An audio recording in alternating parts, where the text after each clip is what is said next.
Hello everyone, নমস্কাৰ মই দীপশিখা আপোনালোক সকলোকে মোৰ চেনেল দীপশিখা স্বাগতলৈ পুনৰবাৰ স্বাগতম জনাইছো আশা কৰিছো আপোনালোক সকলো ভালে আছে মোৰো খুব ভাল আজি পুনৰবাৰ আপোনালোকৰ কাৰণে মই লৈ আহিছো ভিটামিন সি মাস্ক যেটো মাস্ক আমাৰ স্কিনখন গ্লোইং কৰিব বগাও কৰিব মুখৰ উজ্জ্বলতা বৃদ্ধি কৰিব আৰু লগতে যিসকলৰ মুখত কোলা কোলা দাগ আছে পিগমেন্টেশনৰ সমস্যা হৈ গৈছে সানবাৰ্ন হৈ গৈছে সান টেনিং হৈ গৈছে তেওঁলোকে এটা খুব ভাল এটা পজিটিভ ৰিজাল্ট পাব তেতিয়া হলে আহকচোন চাম কেনেকৈ বনালো কি বস্তুৰ বনালো So friends, yes, মই এটা কাছৰ বাউল লৈ লৈছো আৰু তাতে মই দিছো কেঁচা গাখীৰ এচামুচ মান দিছো মই আৰু তাৰ পিছতে মই দিছো এচাও কমলাটো মই এনেদৰে কাটি লৈছো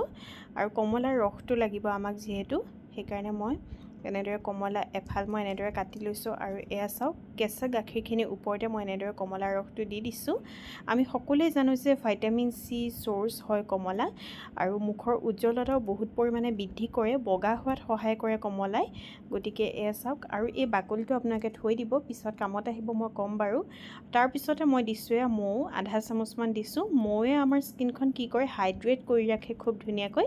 আৰু সেই কাৰণে মই দি দিছো মৌ লগতে মই দি দিছো বেসন এচামুচ মান আৰু তাৰ পিছত মই আধা চামুচ মান আৰু অকমান দিছো যেহেতু পেষ্টটো অকমান ঠিক হ'ব লাগিব আৰু আপোনাকে বেসনৰ ঠাইত আপোনাকে যদি আছে পিঠাগুৰি তেতিয়া হলে আপোনাকে পিঠাগুৰি দিব পাৰে আৰু নহলেবা আপোনাকে চন্দনৰ পাউডাৰ যদি আছে চন্দনৰ পাউডাৰ আপোনাকে দিব পাৰে আৰু এনেদৰে খুব ধুনীয়াকৈ এটা মই পেষ্ট বনাই ললো এতিয়া মোৰ এই ভিটামিন সি মাস্কটো যি আমাৰ মুখৰ উজ্জ্বলতা বৃদ্ধি কৰিব মোৰ ৰেডি হৈ গল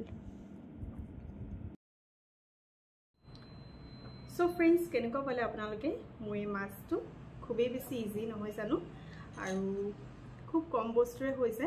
তেতিয়া হলে এতিয়া মই মুখত এপ্লাই কৰিম আৰু আপোনালোকে চাব মই কেনেকৈ এপ্লাই কৰিম আপোনালোকে যেতিয়া বাহিৰৰ ৰ'দৰ পৰা আহে বা যিকোনো ধৰণৰ আপোনালোকে মেকআপ কৰে মেকআপটো আপোনালোকে আঁতৰ কৰে তাৰ পিছতো আপোনালোকে এই মাস্কটো লগাব পাৰে So friends, এচাক মোৰ মুখখন একদম ক্লিন হৈ আছে আৰু মই সদায় কওঁ যিকোনো আপোনাকে ৰেমেডি মুখত লগাওক তাৰ আগতে আপোনাকে মুখখন খুব ধুনীয়াকৈ ক্লিন কৰি ল'ব তেতিয়াহে আপোনালোকে খুব ভাল এটা ৰিজাল্ট পাব যদি মুখত ক্ৰীম লাগি থাকে বা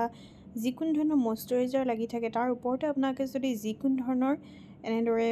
মাস্কেই হওক বা ফেস পেক হওক বা যিকোনো ধৰণৰ আপোনাকে বস্তু আপোনাকে যদি এপ্লাই কৰে আপোনাকৰ মুখত কাম নিদিব প্ৰথমতে মুখখন খুব ধুনীয়াকৈ ক্লিন হ'ব লাগিব তেতিয়াহে খুব ভাল এটা আপোনাকে ৰিজাল্ট পাব আৰু এয়া চাওক মই খুব ধুনীয়াকৈ মুখত এপ্লাই কৰিছো আপোনাকে মুখ ডিঙি হাত সকলোতে আপোনাকে এপ্লাই কৰিব পাৰে আৰু এটা খুব ভাল ৰিজাল্ট পাব ফ্ৰেন্ড যি সকলৰ মুখত গুটি সমস্যা হৈ গৈছে পিম্পলছৰ সমস্যা হৈ গৈছে আৰু সেইবোৰৰ পৰা কলা কলা দাগ হৈ গৈছে তেওঁলোকে এটা খুব ভাল এটা ৰিজাল্ট পাব এতিয়া মই শুকাবলৈ দিছো ফ্ৰেন্ডছ অকমান সময় So friends, এয়া মোৰ মুখখন খুব ধুনীয়াকৈ শুকাই গ'ল আৰু এতিয়া মই যিটো কমলাৰ মই বাকলি যে চেপি লৈছিলো ৰস সেই কমলাটোৰে মই গোটেই ৰসখিনি চেপি লোৱাৰ পিছত সেই বাকলিটোৰে মই এতিয়া শুকাই যোৱা মুখখন খুব ধুনীয়াকৈ মই এনেকৈ মাসাজ কৰিছো আৰু আপোনালোকে এনেদৰেই কৰিব তেতিয়া মুখৰ ডেড সেলছ বিলাক আঁতৰি যাব নিউ সেলছবোৰ আহিব আৰু মুখখন খুব ধুনীয়াকৈ উজ্জ্বল হৈ যাব আৰু আপোনালোকে এনেদৰে মাসাজ কৰিব ডিঙিটো কৰিব পাৰে আপোনালোকে খুব ভাল ৰিজাল্ট পাব আৰু এচাওক মই এনেদৰে কৰিছো তাৰ পিছত মই মুখখন খুব ধুনীয়াকৈ খুদা পানী দি পেলাই ধুই দিম So friends, এচাওক মই জাস্ট মই মুখখন ধুইছো আৰু কিমান বেছি গ্লোইং হৈ গৈছে মোৰ মুখখন আপোনাকে নিশ্চয় দেখিছে আৰু আপোনালোকে এই মাস্কটো ব্যৱহাৰ কৰিব ডেইলি আপোনালোকে ব্যৱহাৰ কৰিব পাৰে যি সকলৰ মুখত সান টেনিং সানবাৰ্ন হৈ গৈছে পিগমেন্টেশনৰ সমস্যা আছে বা যি সকলৰ নাইও মুখখন অকমান উজ্জ্বল কৰিব বিচাৰিছে তেওঁলোকে ডেইলি আপোনালোকে ইউজ কৰিব পাৰে খুব এটা ভাল ৰিজাল্ট পাব আৰু কেনেকৈ পালে মোৰ আজিৰ ভিডিওটো আপোনালোকে মোক নিশ্চয় জনাব যদি মোৰ ভিডিওটো ভাল পালে মোক প্লিজ লাইক এটা কৰি দিব মোক কমেন্ট কৰিব ভাল মোৰ ভিডিওটো শেয়াৰ কৰি দিব লগতে মোক সাবস্ক্ৰাইব কৰিবলৈ নাপাহৰিব কাইলৈ পুনৰ আহি আছো এটা নিউ ভিডিও লৈ আজিলৈ বাই বাই